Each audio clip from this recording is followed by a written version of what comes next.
Good evening, everyone. And welcome to the Township Mapleton Council meeting for Tuesday, March 21st, 2023. I call this meeting to order. If you're able to stand, please do so for O Canada.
Thank you. It's good to see so many people in the council chambers today.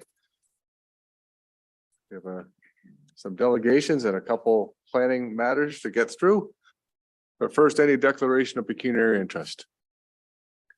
Seeing none. We got council minutes.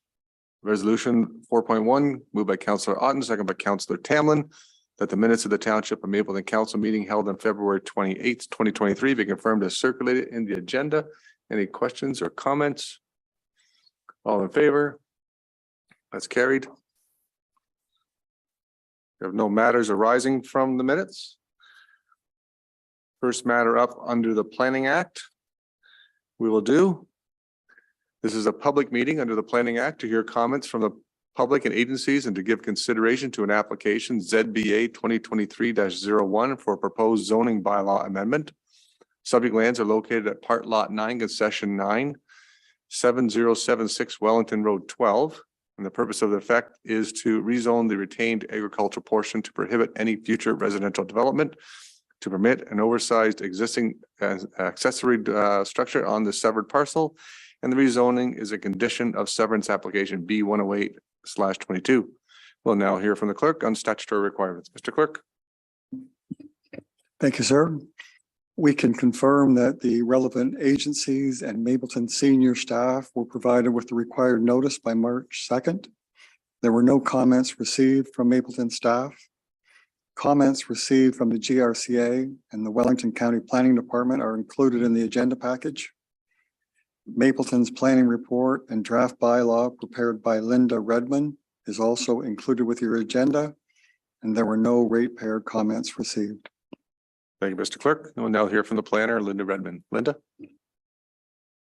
Thank you, Mayor. Through you. This is a standard surplus farm dwelling severance rezoning. We see them almost every meeting now, so we're getting pretty familiar with them. This one is to restrict any residential development on the agricultural portion.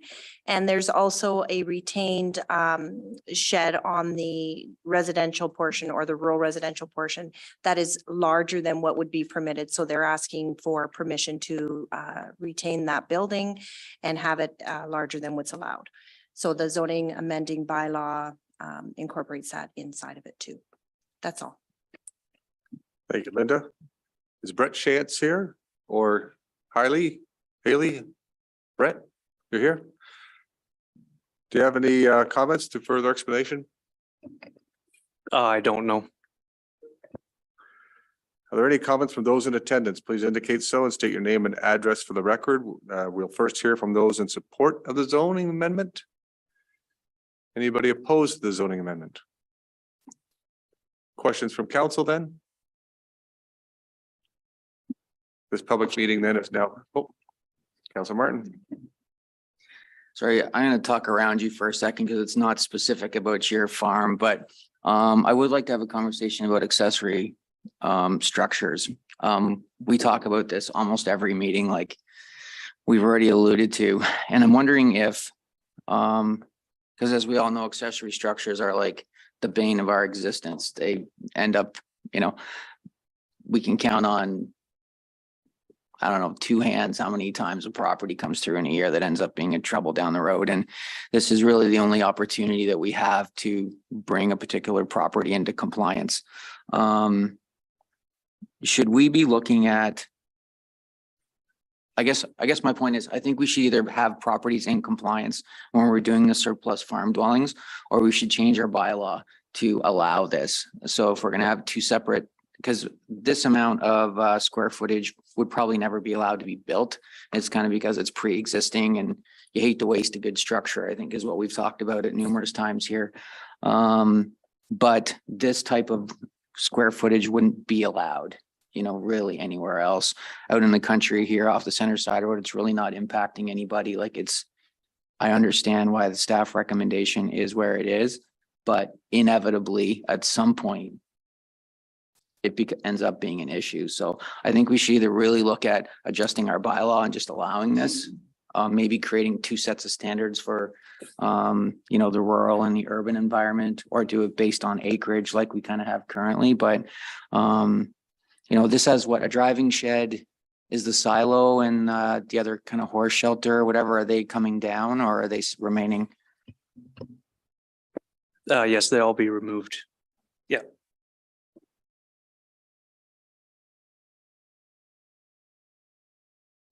Yeah, that would be a condition on the severances.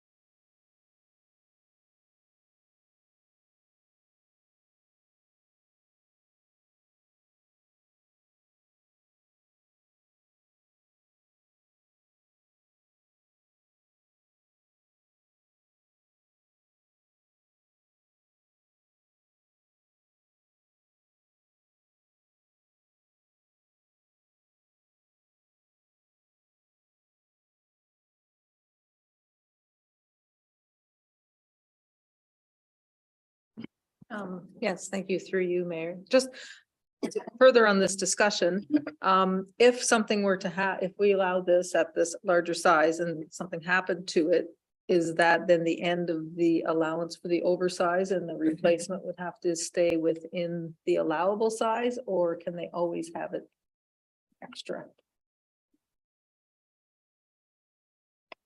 Thank you, through you, Mayor.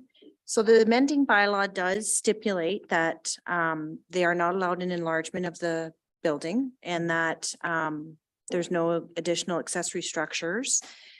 If that's a good question. If the building is completely removed, I would say that the zoning does permit them to rebuild it at what we are granting, the size we are granting, because that's on the property, no matter what. We could add maybe a clause in there to say if that building were to be removed, then the exemption is no longer valid, or some way, some type of wording to do that. That would become a bit of a, work for staff to keep on top of that, but that's certainly an option. Again, that's not specific to this one. No. Yeah. More? Yeah, just as a last, I don't want to put this particular property owner in a awkward spot just because I got to be in my bonnet. I think we can address it maybe separately. So we'll just kind of carry on with this. But I think it's worthy of a discussion, right? Because accessory, like everybody wants it. They're like gold, right? The more accessory structure square footage you can have, the better. I think we need to look at it a little maybe differently moving forward. Thank you. And we'll look into that, Councilor Martin. Anything further? And this public meeting is now concluded. Thank you for attending the public meeting. I have a resolution here, item 6.1, moved by Councillor Tamlin, second by Councillor Ottens, that the planning report regarding ZBA 2023-01, Rakeen Farms, Inc., Part Lot 9, Concession 9, municipally known as 7076 Wellington Road 12, be received for information, and that the draft amending bylaw as circulated in the agenda be presented at the meeting of council for the first, second, and third reading. Any further questions or comments? All in favor? It's carried. We'll move on to our next item under the Planning Act. This is a public meeting under the Planning Act to hear comments from the public and agencies and to give consideration to an application ZBA 2023-04 for proposed zoning and bylaw amendment. Subject lands are located at Part Lot 9, Concession 5, 109 Ruth Ann Place.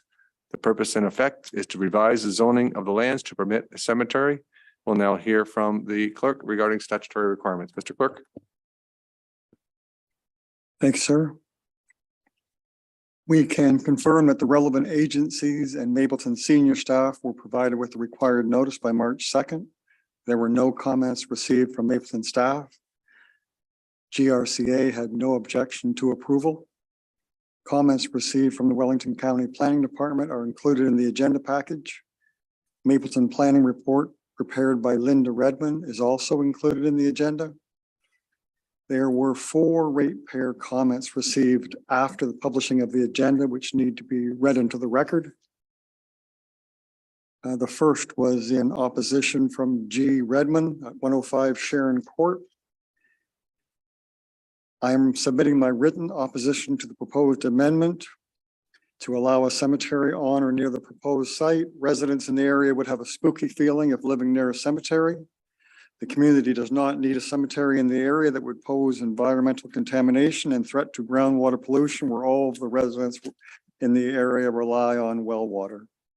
Typical homes in the area that have an adjacent cemetery lose their value as folks do not want to live near a cemetery. A less desirable area to live with cheaper properties as no one wants to live there, a longer time on the market to sell, a lower selling price for your property. And I don't feel there is a need to have a cemetery in a residential area. I am also requesting a notice of decision. The second letter was from C. McClement from 117 Ruth Ann Place. Please accept this email as my written appeal to the amendment to the Mapleton zoning bylaw as a nearby neighbor to the subject property. I am concerned that this change to the zoning to permit a cemetery will negatively affect our property value and therefore opposed to the zoning change. Third letter from the DeConing family at 113 Ruth Ann Place. My wife, 3 children, and I do not want our neighbors to be able to put a cemetery on their property. My family purchased our property in 2017 from a developer. At the time of purchase, we were informed of the church being part of the community subdivision, but were not informed that our next door neighbor would be wanting to put in a cemetery. I have spoken to the majority of neighbors that live in Windot, and everyone said they do not want the church to be allowed to change their zoning to permit a cemetery. Please don't allow this. And the final letter was from M. McCann at 121 Ruth Ann Place. I am writing concerning the proposed amendment to the property with the municipal address of 109 Ruth Ann Place. I would like it to be known that I am opposed to the proposed zoning amendment. Next. Thank you. We'll now hear from the planner, Linda Redmond. Through you, Mayor. So this property is located, as the clerk indicated, in Wyandotte, which is a little area that is designated in the county official plan as country residential. And it has a draft plan of subdivision, or a subdivision on it now, that had been going through draft approval at the time that this church came forward to locate up in this area. So this property was rezoned in 2011 to allow the church, and it was prior to the subdivision being developed.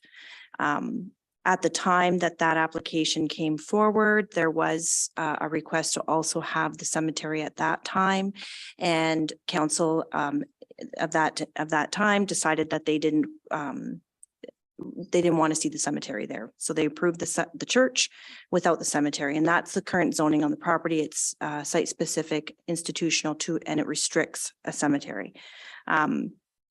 The applicants have come forward now and they wish to put the cemetery in. Nothing's changed other than the subdivision is now constructed and there's a number of residents that surround the church property. The property is still designated country residential, so it's an appropriate location for this type of use from an official plan point of view. And it's zoned institutional, which does permit cemeteries other than the site-specific exemption. And that's all the information I have at this point. This report is just for information to gather, have the public meeting and hear what everybody has to say. Thank you. Does the owner or the applicant, Clifford Bowman, have any comments, further explanation? Just take the podium then, please, sir.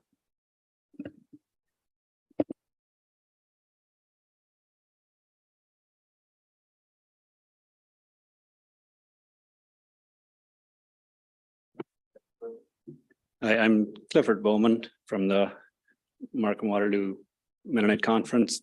I've been asked by the conference to make an application to apply for a permit for a cemetery on this property. And on behalf of from our church group. And then after doing some research, I did find that there is a suitable place in behind the parking lot, kind of away from the residential areas that would be a suitable place for a cemetery.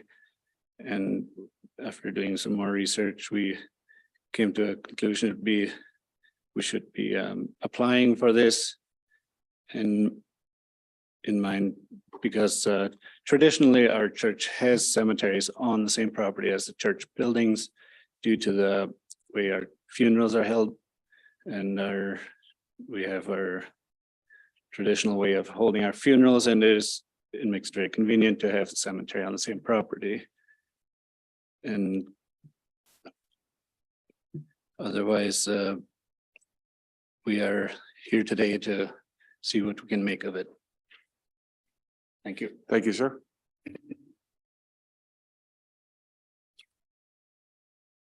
Are there comments from those in attendance? Please indicate so and state your name and address for the record. We will first hear from those in support of the zoning amendment. Is there anybody here wishing to speak in support of the zoning amendment? Is there anybody here wishing to speak in opposition to the zoning amendment? Okay, please take the podium and state your name and your address for the record. After hitting the button first, please. Name is Ross Deal. I live at 133 Ruth Ann Place. As a number of my neighbors have indicated before, when we bought the property on the understanding that there was going to be a neighbor being the church. And we were fine with that. I don't think we would have bought the property had we known there was going to be a cemetery attached to it. So for us, we're in opposition to having a cemetery put in the property. And that's it. Thank you. Thanks. Anybody else wish to speak? Please take the podium. I am Matt McCann, 121 Ruth Ann Place. I am also opposed. As he stated before, he thought maybe it was an appropriate spot, but where I see it, it's directly behind a house, directly across from another house. And I don't feel it is an appropriate spot, and I would like to it known that I'm opposed. Thank you, Matt. Please take your podium.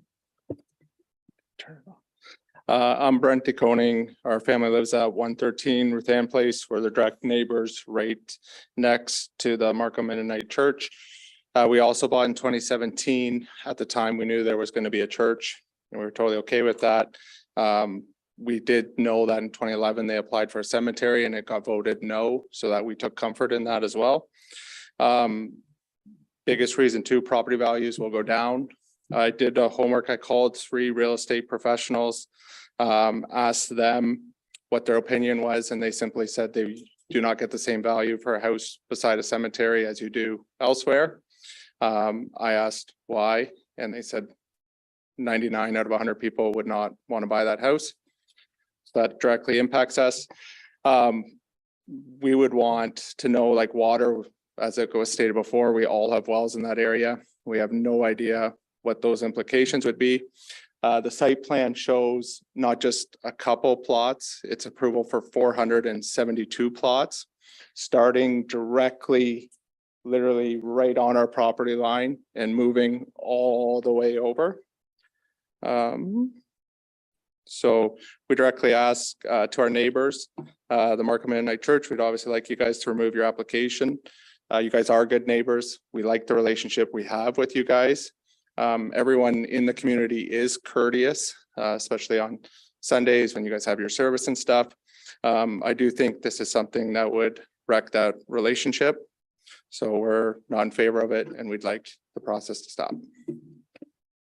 Thank you, Brent. Anybody further?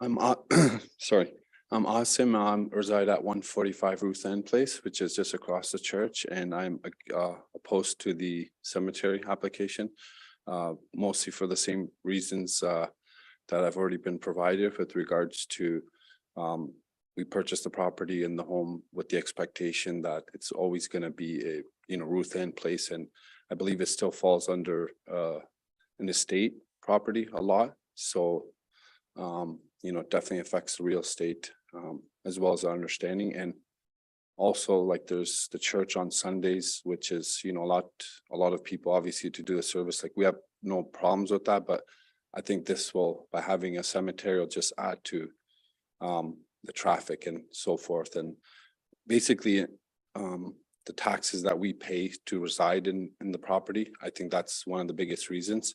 And by having a cemetery like that, that would take away from that, right? It's like, might as well not live there. So if you're paying property taxes to live where there's a cemetery, right? Which is a negative impact, in my opinion. That's it. Thank you. Thank you. Anybody further? Does the applicant wish to respond to any of the comments made? You can, just go to the podium again, sir.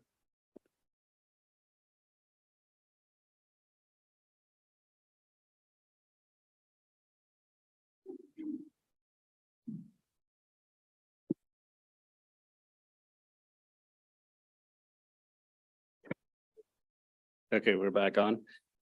Yeah, in comments to some of these concerns that have been expressed, we do want to be sensitive to the concerns, and we have talked about it and realized that there would be concerns, and therefore we were thinking, we want to put in maybe a row of cedar trees or something or anything in that line to help obscure the view if the view is any issue, and realizing it already is up and over behind our parking lot.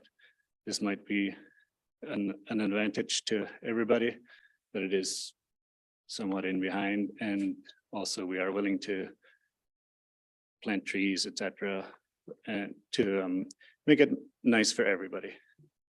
Thank you. Thank you.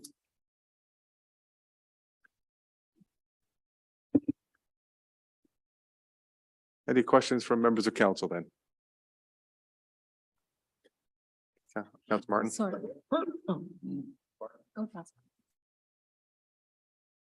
Thank you, Mr. Mayor.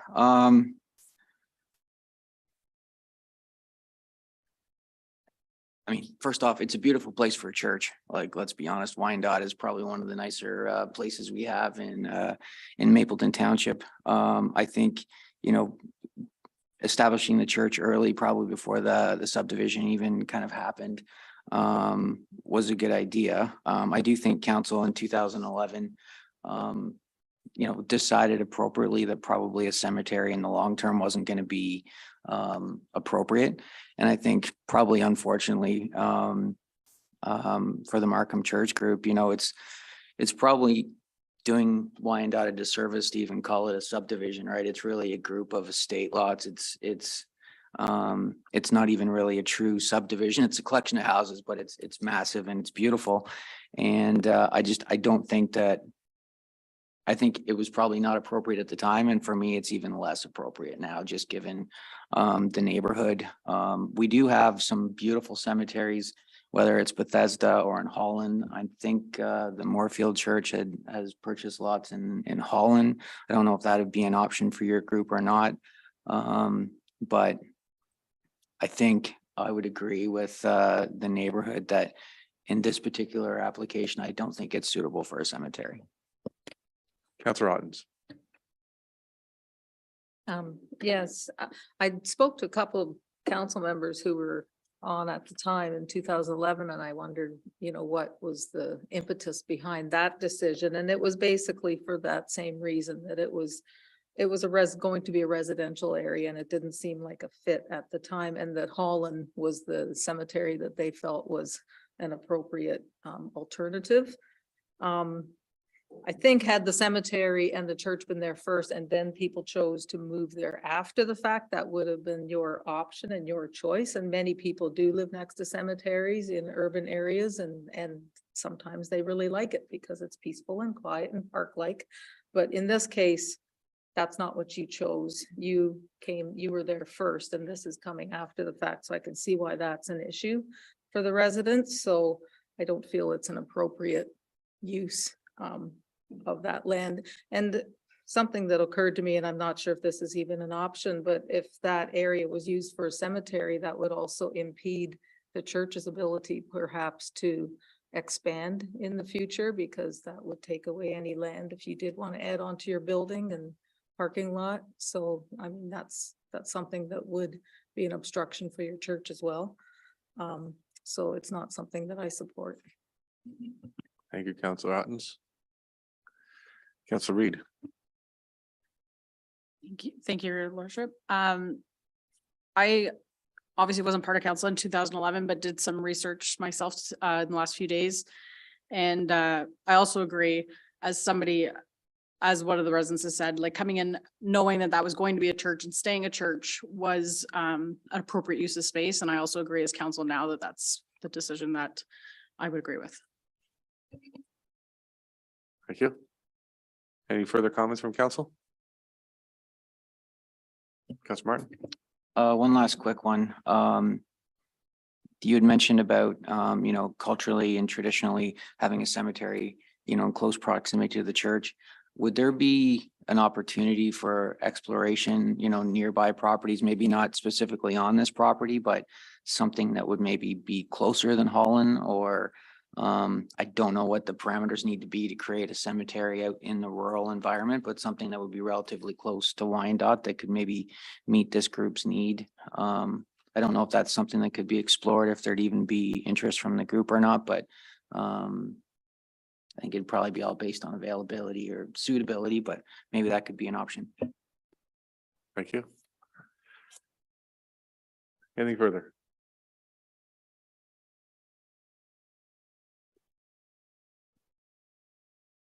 Would all interested persons attending please provide their full name and address and postal code to be recorded by the planning and development manager? Do we have something circulating, sir? Nope. Okay. Public meeting is now concluded. Thank you for attending the public meeting. I have a resolution here, item 6.2, moved by Councillor Otten, second by Councillor Tamlin, that the planning report regarding ZBA 2023-04 Markham Waterloo Mennonite Conference, Part Lot 9, Concession 5, RP 61R11665, Part 1, municipally known as 109 Ruth Ann Place, be received for information. Any questions or comments? Councillor Martin? What is the timing of a recommendation, or can we make a decision on this tonight to avoid dragging everybody back out again, or what would be the process for that? Mr. Clerk? Thank you, sir. I just, I could investigate that tomorrow, talk to the planners and come back to council on that. At this present time, Councillor Martin, we're just receiving it for information. It's not, again, it's not saying yes or no, but obviously from council's reaction, the applicants will know how council thinks about this application. Any further questions? Then I'll call the question. All those in favor of receiving it for information? It's carried. Thank you. This is now concluded.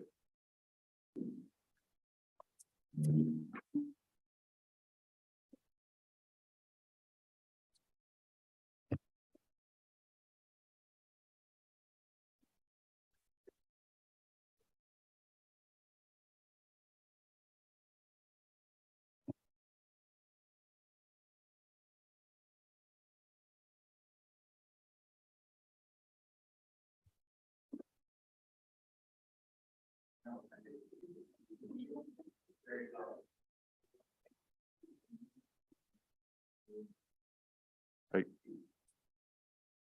We'll move on to the next. We have delegations here. First delegation is 7.1. It's Guy Girano. Guy Girano. Is he Guy? There he is. I was wondering where you're going to show up.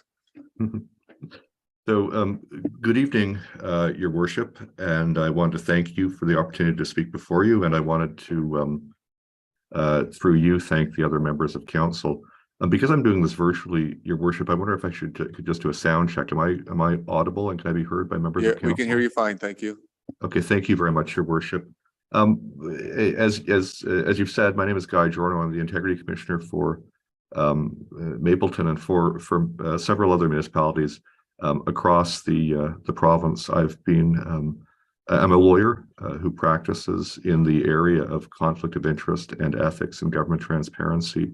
And as part of that practice, I've been appointed as Integrity Commissioner by a number of municipalities.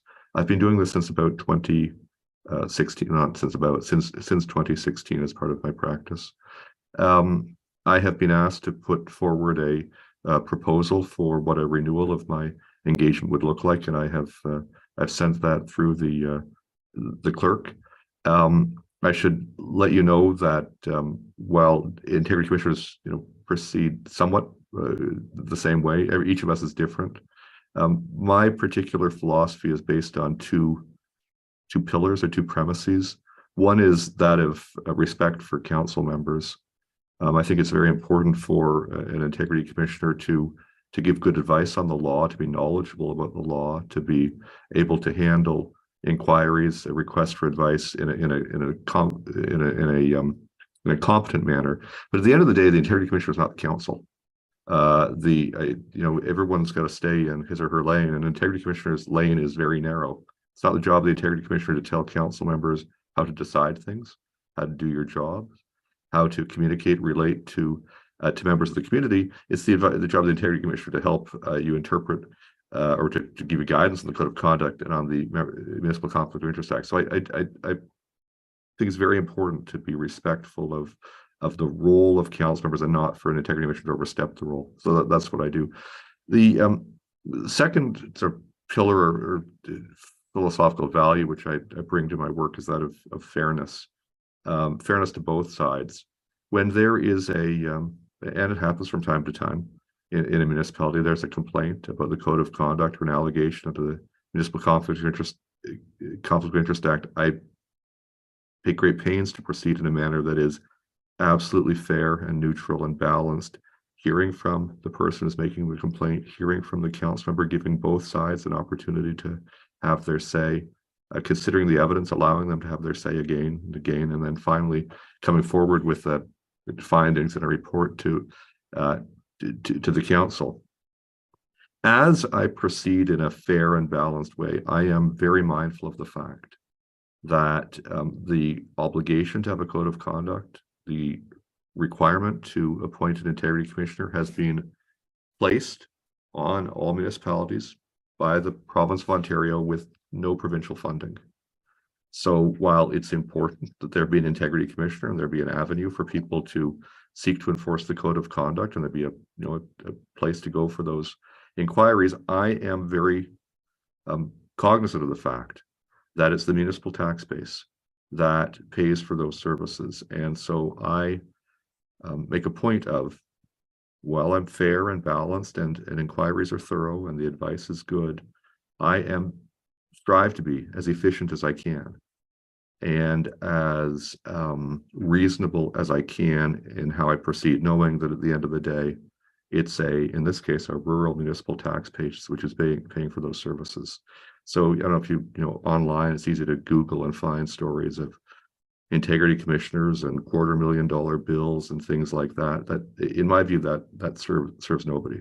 You know, it's a legal process, it's a legal requirement, but it's possible to do things legally and efficiently and economically, and that's what I strive to do. The proposal that I've submitted through the clerk is identical to the proposal that's been adopted by the county, again for renewal, and in my view, it actually contains some procedural protections, or procedural is the wrong word, some protections which I've suggested, which will protect this municipality and any other that chooses me from the sorts of unexpected costs and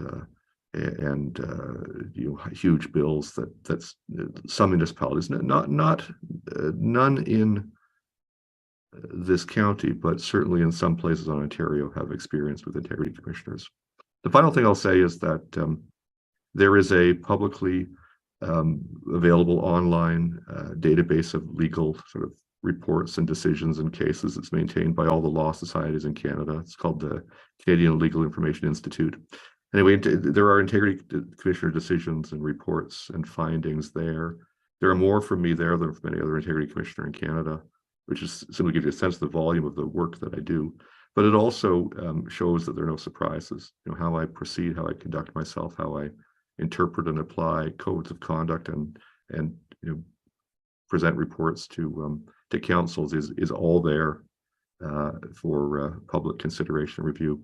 So, Your Worship, I thank you for the time speaking to me. I should say finally that I've been integrity commissioner for the municipality for some time, but there are some new councillors who were elected in November, so I wanted to, for you, Your Worship, introduce myself to them as well. And I thank you for your patience and consideration this evening.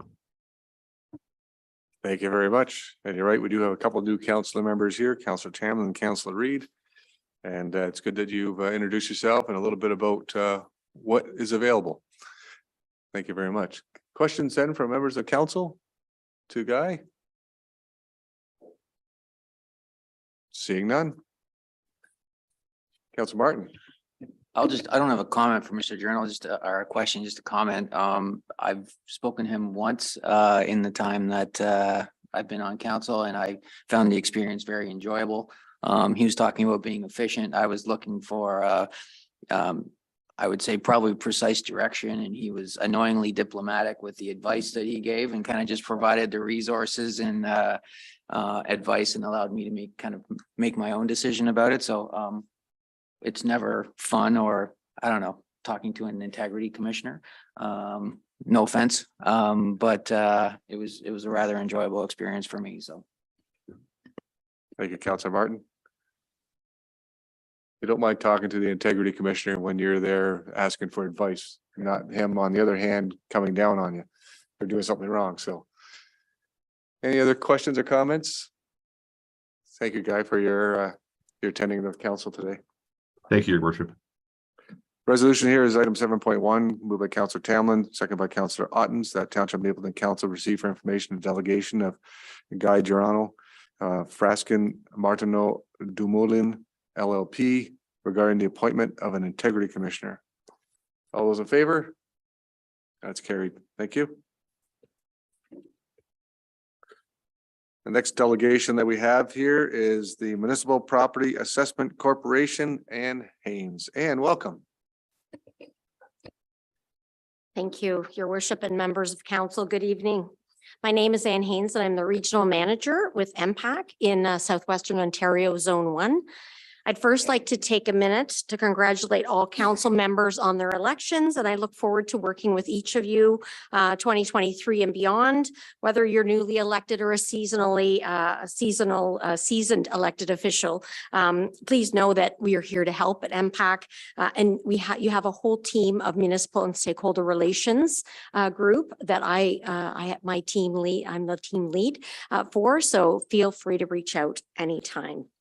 And we certainly want to let you know that municipal relations are a priority at MPAC.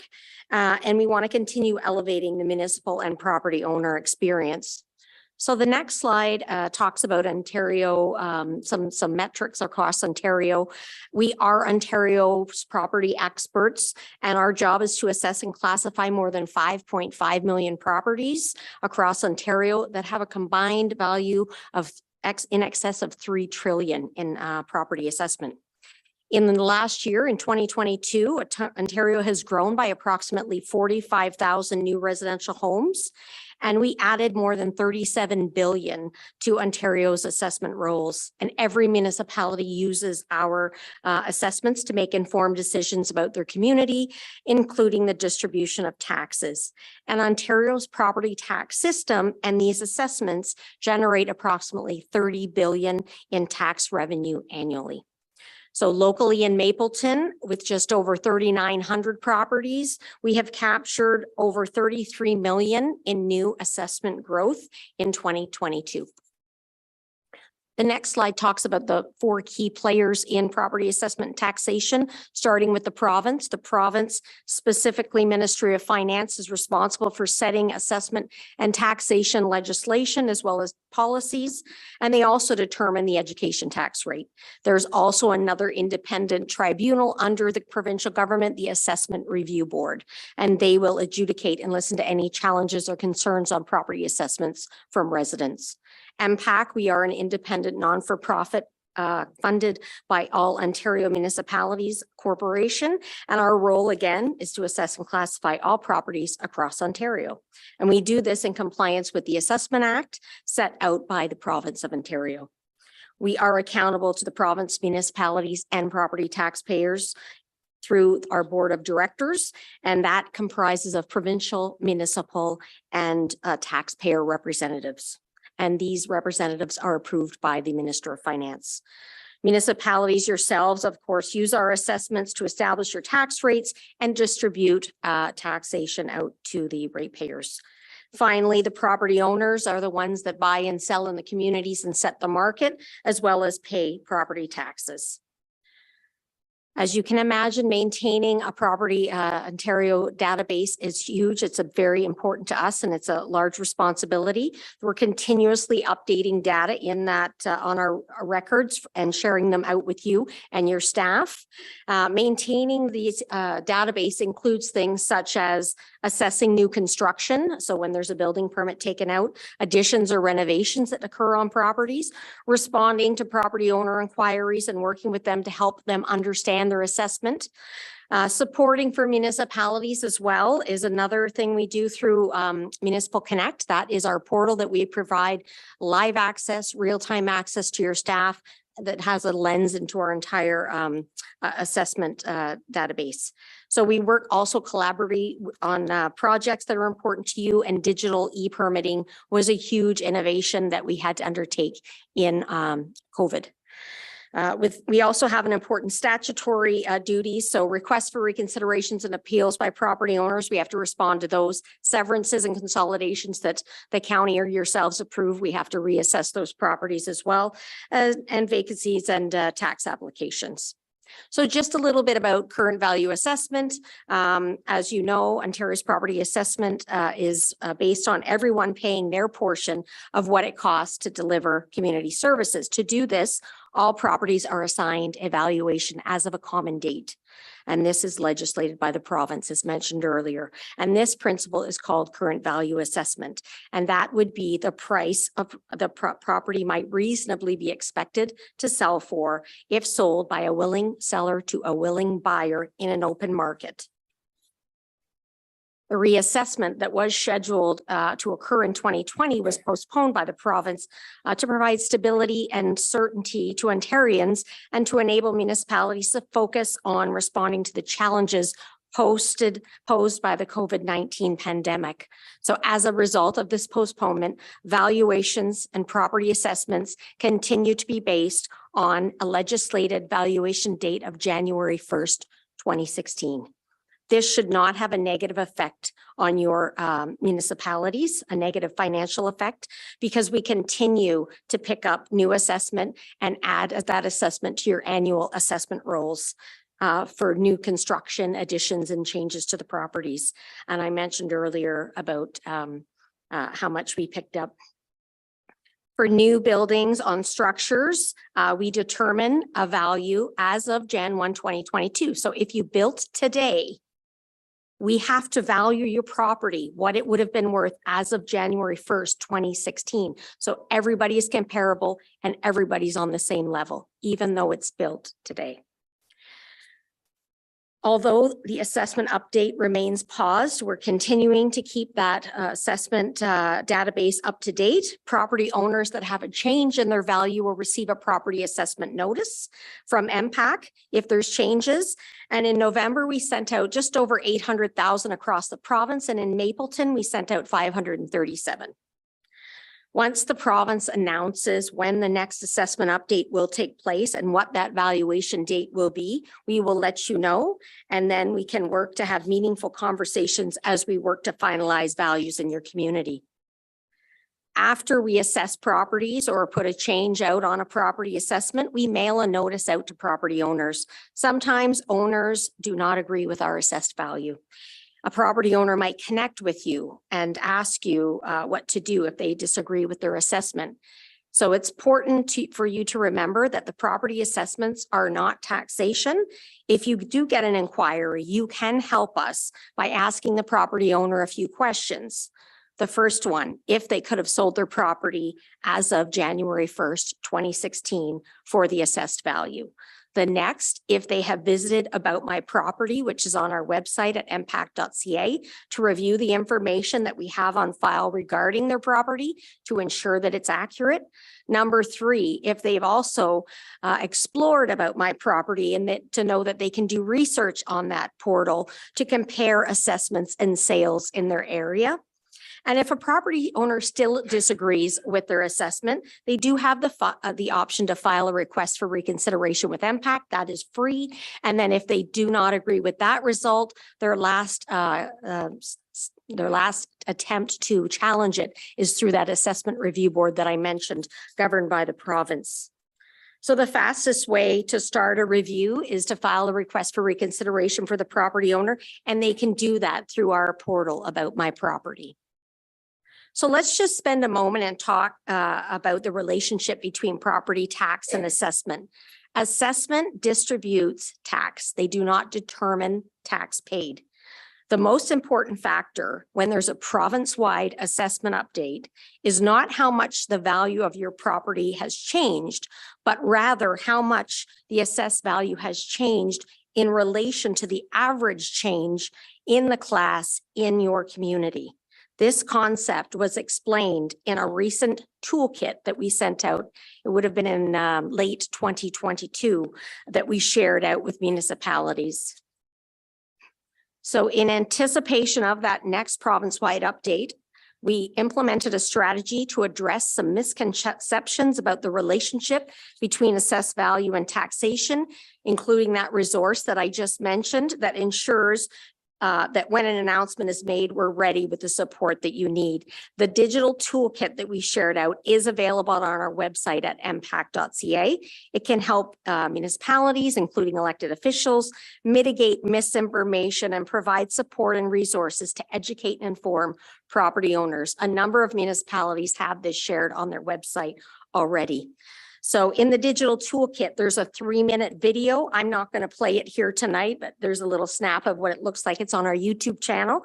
And it really dives into how property taxes are calculated and that relationship that I talked about in an assessment update. So I encourage you to take time to watch that video. That's just another screen to show what it looks like. Here's a little bit of local numbers for you for Mapleton. So this is your local assessment base for the roll return for 2023 taxation. And you can see we're just over $3 billion in property assessment for the 3,905 properties. And your distribution, you'll note 65% of the assessment is in the farm category or the farm property type. probably not a surprise to you. And then 28.45% then being residential, and you can see the rest of them there.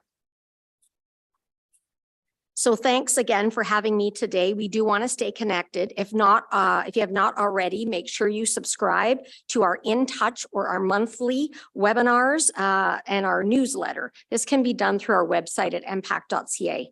We have a library of digital resources available for you. And I also want to note that MPAC is hosting this Thursday, March the 23rd, a webinar on, it's more of an in-depth assessment 101. We're partnering with Ministry of Finance. They're going to handle the tax side. We're going to handle the assessment side, walk you through the 3 approaches to value and a little bit more than you're getting from me, which is just a high level update tonight. So if you're interested in that, please go ahead. I'd encourage you to register for that webinar. And I have provided my contact information. I'm in the process of recruiting for an account manager in the area. So I'm here tonight, but once that's finalized, I will send a memo out to heads of council and staff. In the meantime, Kelly and myself are here to assist. And thanks for your time. Thank you, Ann. Very informative. And thank you for providing that information about that webinar. Questions from members of council? Thank you so much, Ann, for coming tonight. Thank you. Resolution 7.2, moved by Councillor Otten, second by Councillor Tamlin, that Township of Mapleton Council receive for information a delegation of Impact and Haynes regarding property assessment in Ontario. All in favor? That's carried. Thank you. Moving on to our next delegation. We have the Grove Wellington Guelph Youth Wellness Hub. And Cindy, and I saw the last name and I went, who's this new Cindy? But it's not a new Cindy. I got married. It's the same. It's congratulations on Thank getting you. married. Thank you. Mayor Davidson, members of council, thank you so much for hosting me today.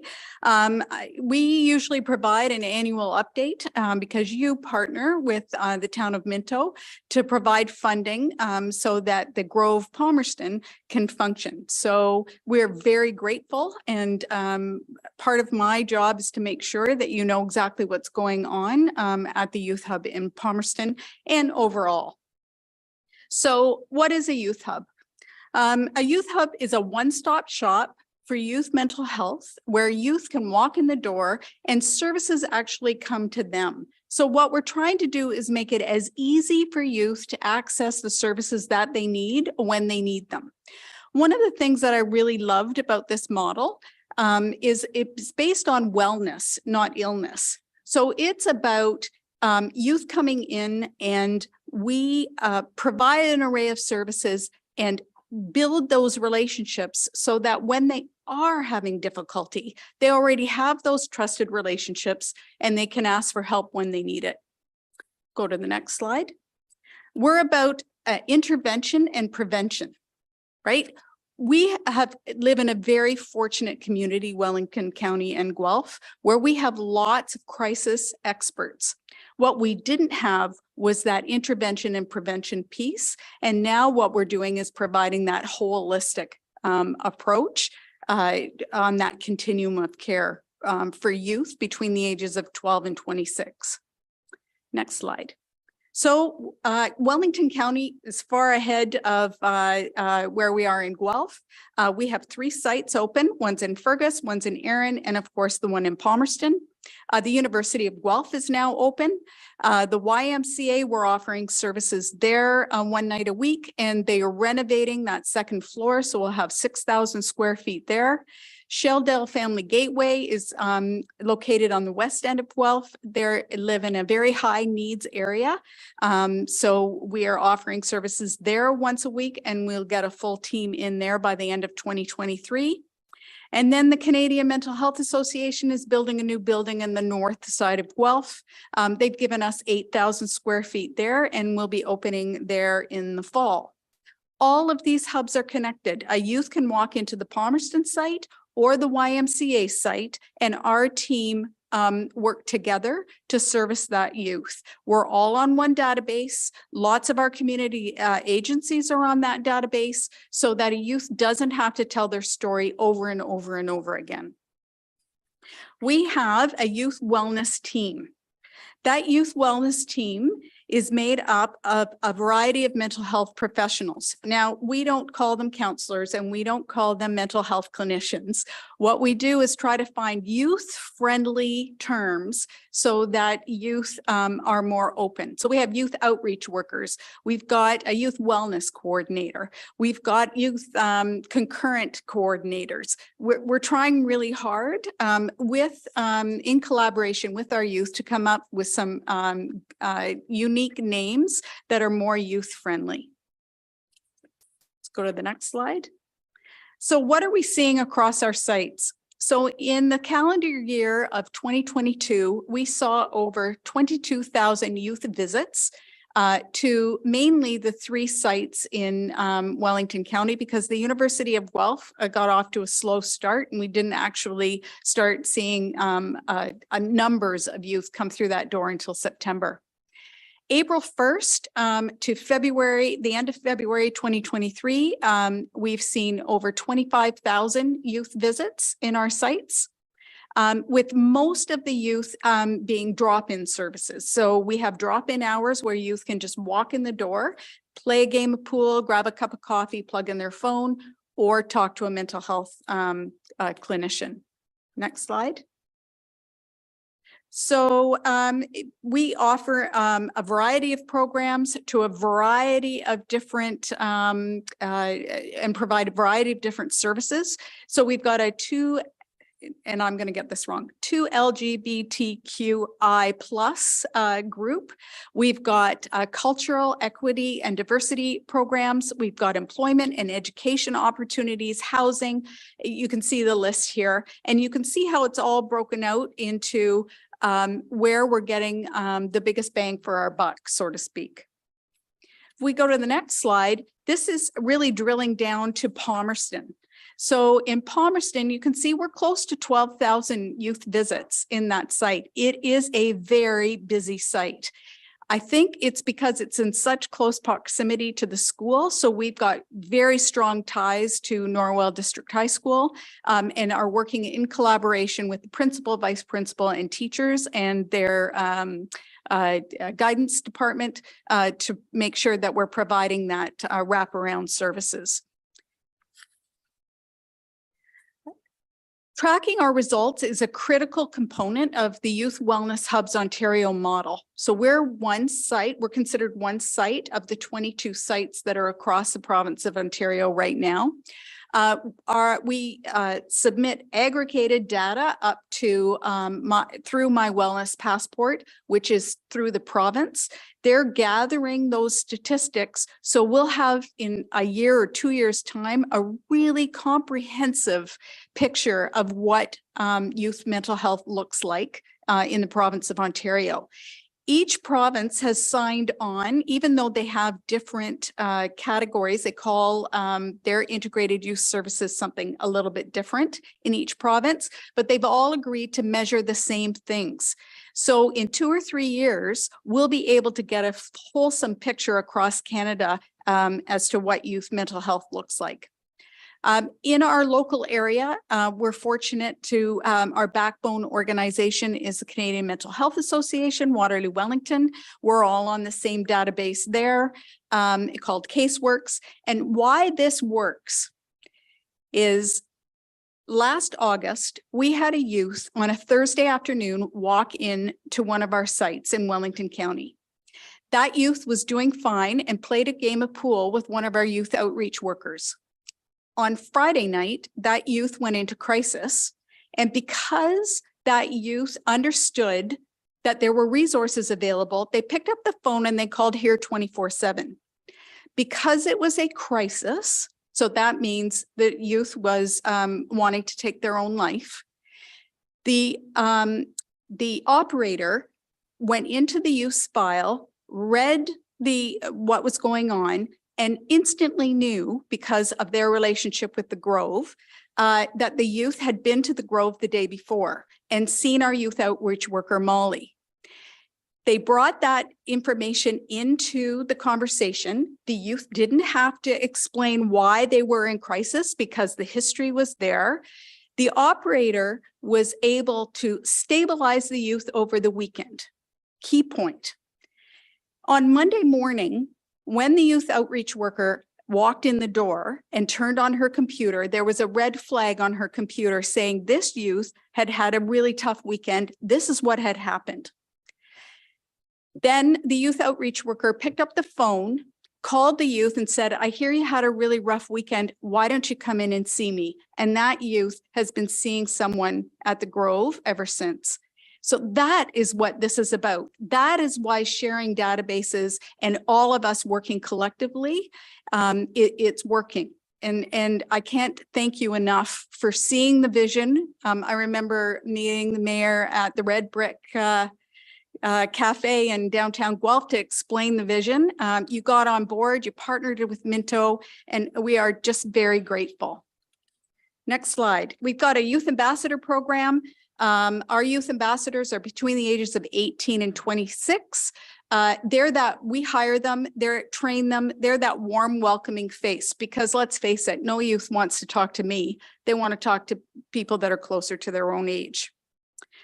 We've got lots of connections. Next slide. A youth can drop in, they can send a text, they can connect with us via email. There's just a myriad of ways to connect.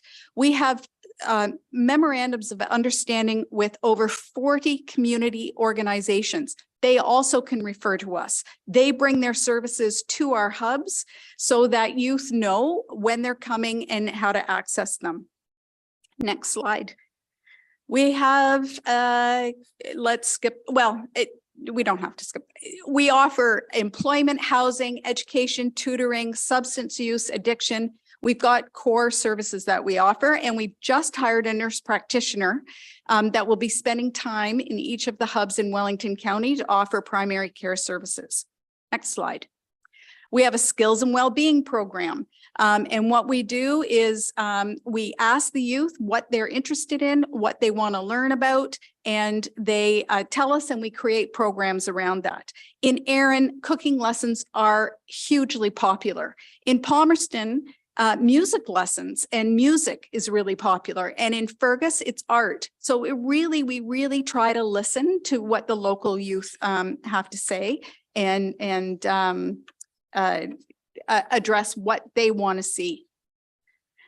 Here's just a comment from some of the users of our sites. I think it's really important to note that we're open to youth walking in, but we also are open to parents walking in. We have a number of parents that come in who say, I can't get my kid out of the basement. Can I talk to somebody to get tips and tricks and try to cajole them to come into the Grove? Next slide. This is just a comment from a parent who was thrilled that their son wanted to come back to the Grove. It just gave them such a comforting feeling. You have to remember our team are professionals, so no youth is left there on their own. We have our ambassadors and our wellness team interact with youth while they're on site. Next program. We were really fortunate to get some grants from the Upper Grand School Board and the Wellington County Catholic School Board. And we offered a tutoring program from September to, it ends the end of March.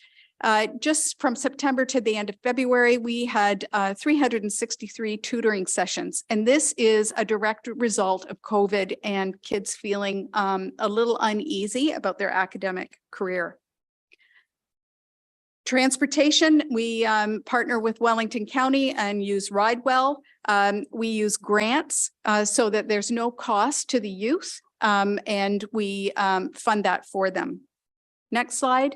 We have a equity, diversity, inclusion, and Indigenous reconciliation framework, which youth are working on to deploy. You'll see pride flags, pride benches. You'll see a big welcome sign with different languages that are common in our area of welcoming youth. Our youth ambassadors actually keep that framework alive and add suggestions. Right now, we're doing the mental wellness challenge, which is for the month of March. But we've got lots of opportunity for youth to get involved. As you know, fundraising is a big issue. We took the lead, our community took the lead very early on. We embarked on a $15 million campaign. I'm really pleased to tell you we've raised 11.9 million to date. We expect that we'll be able to finish the campaign by the end of June. And we became an official Youth Wellness Hubs Ontario site in June of 2021. So we do get some funding for our clinical team. Next slide. I'm close to finishing. The Canadian Mental Health Association, Waterloo Wellington, is our backbone organization, so they provide the infrastructure. We actually only have 2 staff, myself and our Chief Development Officer, which are admin. Everybody else is delivering services in our hubs, and that's thanks to the fact that our communities all came together to supply the services that we needed. We have a partnership table that sits around, and there's our decision-making body. We meet once a month and I report to them. And then we've got our team there. So I just, again, really wanted to thank you. We're having an open house next Thursday, March 30th, 6:30 to 8. I really encourage you to drop by. We'd love to see you. And just really am very grateful that this community stepped up to the plate. Thank you. Thank you, Cindy, and thank you for sharing once again this wonderful, wonderful Grows Hub that we have. And just that story of the youth in crisis and the total wraparound. This is the whole vision, that one stop and the community of help is there for that one youth to prevent. And it's saving one life is worth $15 million. It's fantastic. And I know that a number of our local businesses have contributed to the Yes, they to have. the overall $15 million you're looking for, and it's certainly always welcome more to provide some funding, because it is something that's going to be going on for a long time. We're certainly happy to have the Palmerston one, where a lot of our youth go to school right next door. And if you haven't been to the Palmerston site, I do encourage, go to the open house. It is fantastic. I've played some games there myself, so it's a wonderful, wonderful site. Questions from council? Or thoughts? Councillor Ottens? Yeah, it sounds like a really good, good program. You've achieved a level of informational integration that I think the Provincial Ministry of Health could only dream of. I see the list here of things. I'm specifically looking at Palmerston, like education, diversity, tutoring, counseling, that all makes sense. I'm just curious about the housing piece. How does that work with the youth hub? This is actually a provincial program. The province funds Youth Wellness Hubs Ontario. They have 22 sites across Ontario. We're one. And there's 5 core components of what you have to have in order to be eligible. You have to offer mental health and addiction support, career and educational services. You have to offer housing support. So all those youth out there that are couch surfing right now, or have been, homeless for some reason, they come in and we connect them. Primary care and peer support. So they all 22 sites have to offer those core competencies in order to achieve the level of to be a Youth Wellness Hubs Ontario site. Thank you. Other questions, comments? Seeing none, thank you, Cindy, again for coming, and again, congratulations on your new name change because of your Thank you. nuptials. Thanks. I do have the resolution here, item 7.3, moved by Councillor Tamlin, second by Councillor Ottens. A Township Mapleton Council received for information the delegation of the Grove, Wellington, Guelph, Minto, and Mapleton Council annual update by Cindy Dearden, the Executive Director. All those in favor? That's carried. Thank you. We are going to take a 5-minute break at this time. We'll be back at 8:15.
All right, everybody. My 5 minutes went into 10. We're ready to go. Go to the next item on the agenda, which is Economic Development Committee minutes.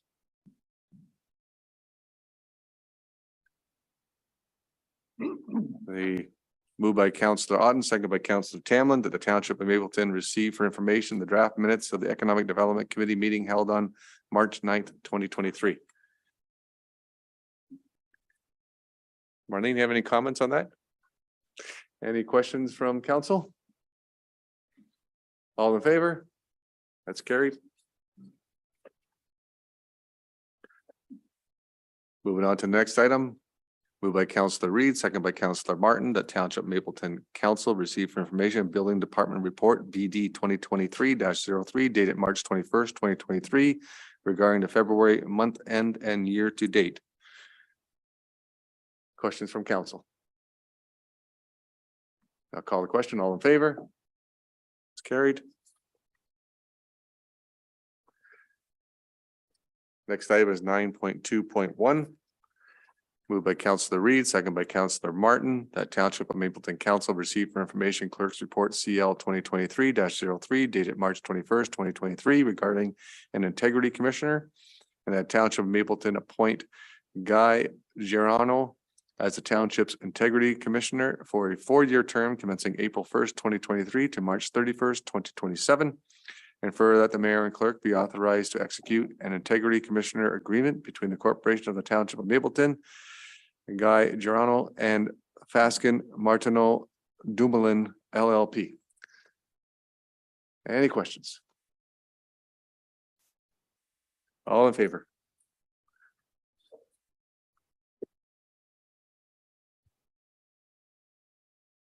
Next, we have item 9.3.1.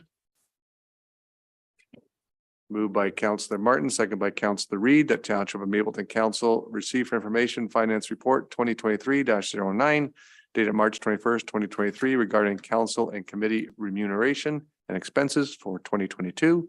And for that Finance Report FIN 2023-09 dated March 21st, 2023 be accepted as presented. Questions from council? All in favor? That's carried. Go to the fire department. Moved by Councillor Martin, second by Councillor Reed. The Township of Mapleton Council received for information Fire Report FR 2023-04 monthly communique. Any comments, Chief?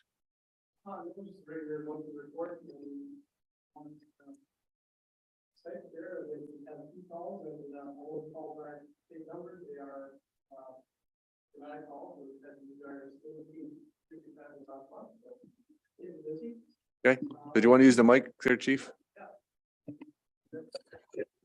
And our recruits are continuing to take their training at the county level, and we hosted them at the Moorfield Fire Hall last month. So they're continuing on to their road to being certified.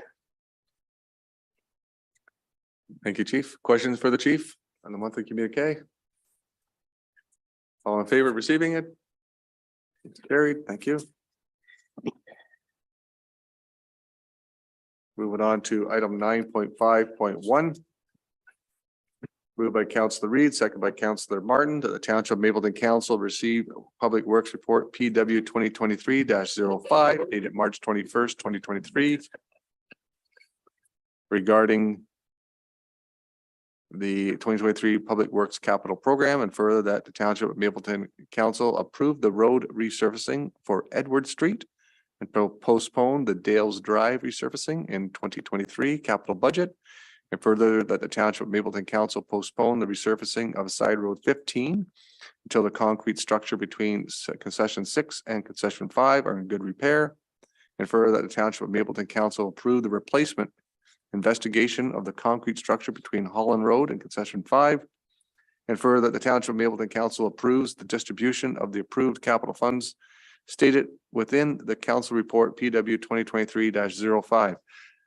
Mr. Morgan. Thank you, Mayor Davison. I do apologize. I came a little bit late.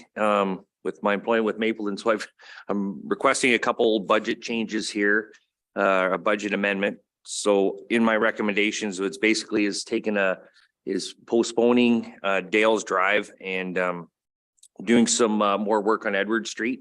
It does have a lower PCI and a higher traffic count. So that would be staff's recommendation. We are also still going to do Andrews that was in the approved 2023 budget. And then we did find a couple structures on side road 15 that are in need of repair. So it would be staff's recommendation that we postpone that paving of side road 15 until those structures have been repaired. Unfortunately, when they do fall under the 3 meter requirement by the province to have those inspected every 2 years, those structures were missed, and we are out currently right now looking at for other structures in the similar situation. So that would be my recommendation is changes within the report with some money left over. So with juggling of the money, we have about $265,000 remaining to look at getting that one culvert that's in dire need of repair between the Holland Road and Concession 5. Thank you, Mr. Morgan. Questions to Mr. Morgan from council? No, it makes complete sense, and thank you for bringing that forward and finding those deficiencies that were missed and bringing them to council, and absolutely need to get the those culverts fixed up as the photographs show that they're in dire repair, and I hope we don't find too many more of those, but if we do, we'll have to take care of those. So council, I'll call the question. Any all those in favor?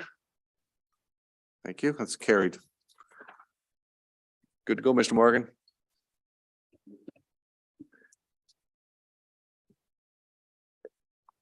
I had talked to Jamie a little bit earlier, just making sure that Edward Street and Andrews Drive were not done at the exact same time, because some of the people in that little residential area would never get out of that subdivision, including myself. Moving on to item 9.6.1, moved by Councillor Martin, second by Councillor Reed, that the recreation report REC 2023-02 dated March 21st, 2023 regarding departmental update winter 2023 be received for information. Amy. Good evening, Mayor and Council. We're excited to just bring forward an update of some of the things we've been working on in the first portion of this year. One of the first big things that we came out running with was pickleball. The response to people wanting to play pickleball has been massive. People are very excited about it. And so we've been looking at ways to accommodate that where we can by expanding hours and days and times and such as best we can. We are looking forward to, once the ice is out, we'll be able to set up 4 full courts out there, in addition to our 3 outdoor courts that will be available once the weather is nicer in Glen Allen and Moorfield. And we will also be adding some opportunities for youth to come out and try the sport as well. Our PD days have been well attended this year. We've been working on an emphasis on science, exploration through play, and the arts. And so we've been working on integrating that throughout all of our camps and our planning. March break camp filled up really quickly. We actually opened up more spaces and brought in some additional staff to try and accommodate for more children to be able to attend, which was wonderful. We had a great, busy, very busy week. Lots of science experiments, building, creative activities, and art. Staff also attended professional learning that was offered through the Wellington County Early Years Division. We attended the Reflective Learning Institute on March 9th and 10th. It gave us an opportunity to connect with other professionals and discuss reflective practices, the role of pedagogical leadership and in early learning. And one of our staff members was fortunate enough to actually attend as a facilitator, which was wonderful. Summer camp registration is open. We are very pleased with the response we've seen so far. We have filled over 100 spaces already and are looking forward to hopefully filling many more. I'm sure we will. We did set a large ambitious goal and opened 320 spaces. So we will see how close we get to that. We did fill just over 300 spaces last year. So hopefully we will do the same thing this year. We have wonderful staff that will now be with us for a third year, and that just really helps our programs develop and grow. And we're so lucky to have such an incredible staff returning to us and currently working with us as well in our school programs. Up and coming for the spring, please be watching for our mini movers and makers. Our new youth volunteer program, we will be connecting and have been working a little bit with the high school on that, where we're going to help students get their 40 hours of community service they need in order to graduate. We are working on a Mother's Day event. Last year's event went over really well, so we're excited to be hosting another one. Our youth social spring fling will be coming up, and a picnic table project also will be coming forward. That is it. Thank you, Amy, for that report. Lots going on, lots coming up. Excited for what's coming up. I know the Mother's Day event was fabulous last year, and I look forward to seeing even more mothers being brought out this year, and the activity they might do. I know last year was the planting was kind of interesting. And pickleball, yeah, that's picked up quite a bit, and look forward to the arena floor again with 4 courts. I know that Councillor Tamlin is a professional pickleball player. Saw him there the other night with his fancy pants on, and he was out there batting the ball. Did you win your games you were playing, or no? Okay, I didn't. Just checking. Okay, so he's not as fabulous as I thought he was. That's okay. I was there refereeing hockey, and he challenged me. I think it was a challenge when I left there, come and play pickleball. So we'll have to go head to head. Maybe we'll have a council session of just pickleball playing. We'll have a little game there. We'll have council against staff. Oh, what about that? You know.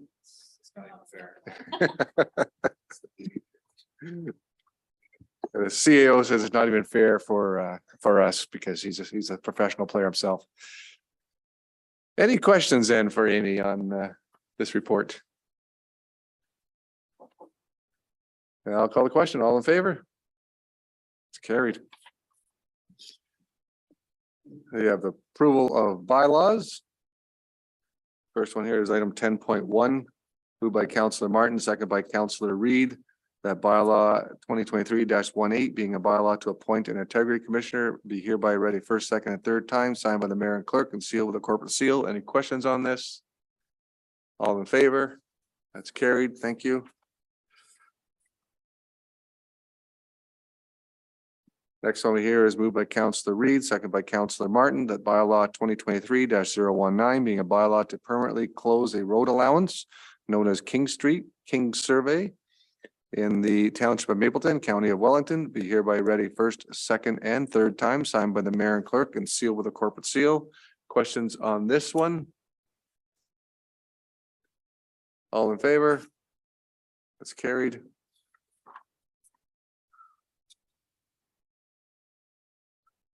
We have no correspondence for council's direction. Correspondence for council's information. We have a number of items here in front of us. There's 9 of them.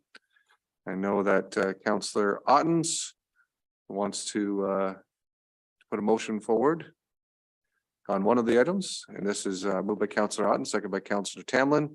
The Township of Mapleton Council supports Municipality of North Perth Council Resolution of March 6, 2023. Regarding the urging of the provincial government to require all school buses to have stop arm cameras installed and paid for by the province for the start of the 2023-2024 school year, and underwrite the cost of the implementation and ongoing annual costs for administrative monetary penalties in small and rural municipalities, and that the municipality of North Perth be notified of the Township of Mapleton support. So that was a letter that was there from the Township of North Perth to the Premier. Councillor Ottens, like to speak to that at all or comment on it? There's not a lot to say. It just, it seems like in spite of all the efforts with school buses and information, people still seem to pass them, either ignorance or for whatever reason. I know, one of my sons had a very close call when he was a teenager, to the point that his hair blew from the car flying by. So, anything that can help stop that, I support. Thank you. Any comments, other comments or questions from this support? And I'll call the question on this one. All in favor of supporting this? That's carried.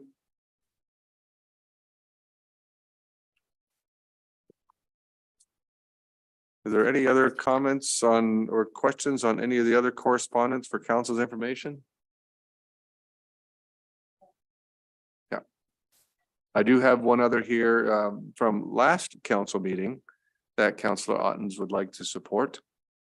And this has been brought forward and I will read it out now. Moved by Councillor Ottens, second by Councillor Tamlin, that Township of Mapleton Council hereby supports Town of Petrolia's Council resolution of December 12th, 2022 regarding the cost to municipalities of conducting school board elections, including their directive to the Minister of Education that municipalities be compensated by the school boards for overseeing such trustee elections, and that the Town of Petrolia be notified of the Township of Mapleton's support. Any questions or comments on this?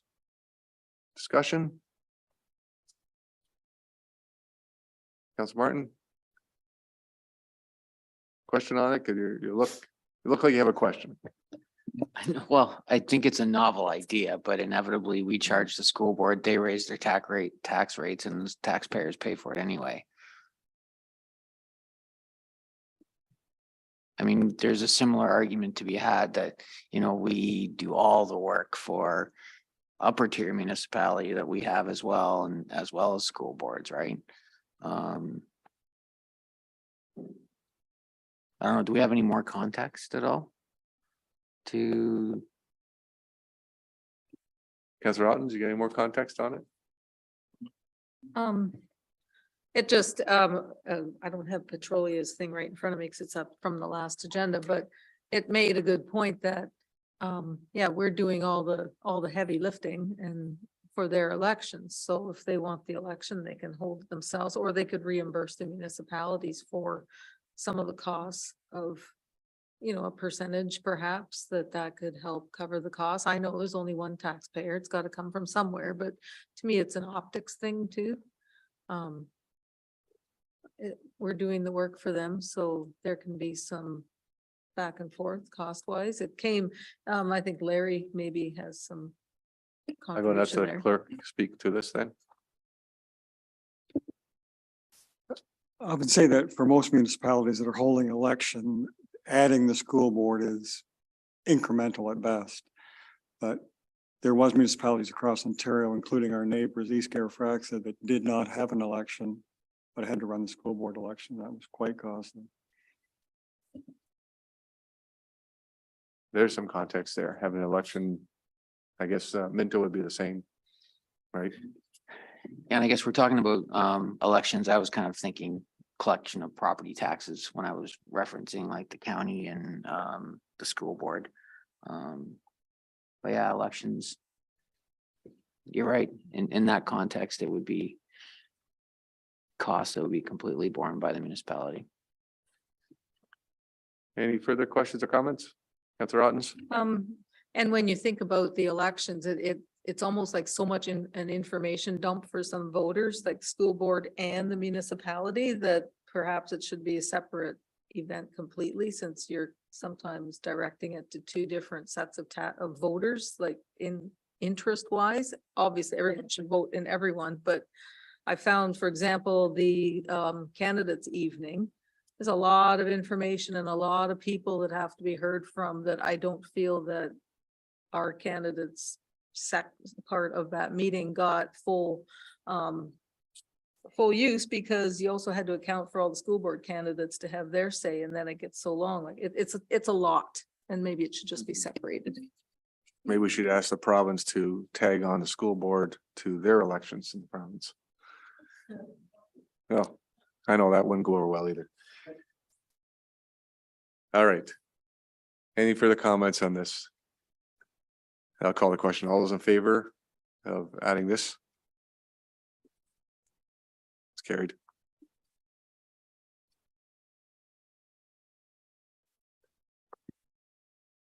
Any other discussion on any other the correspondence for council's information?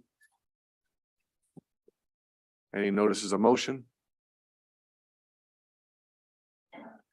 Item 15, other business. Councilor Martin.